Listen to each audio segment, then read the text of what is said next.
খবর 24 ইন্টুর সাথে আপনাকে স্বাগত। নতুন নতুন খবর জানার জন্য আমাদের চ্যানেলে চোখ রাখুন।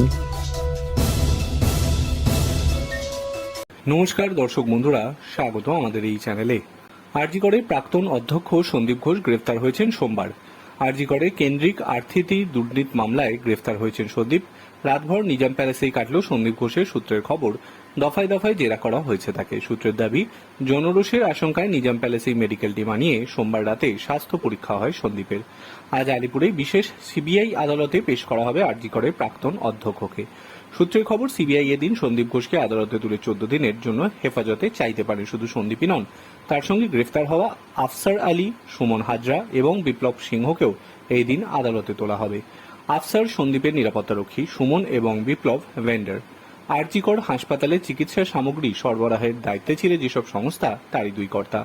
সূত্রের খবর, সন্দীপকে গ্রেফতারের পর জেরার জন্য খুবই কম সময় পেয়েছেন তদন্তকারীরা, যদিও 15 দিনের জিজ্ঞাসাবাদে ইতিমধ্যেই গুরুত্বপূর্ণ তথ্য উঠে এসেছে বলে খবর।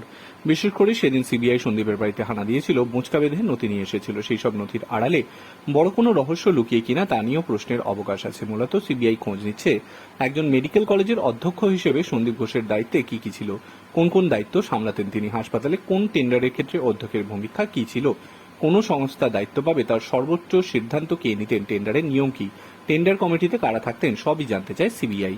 Bureau report.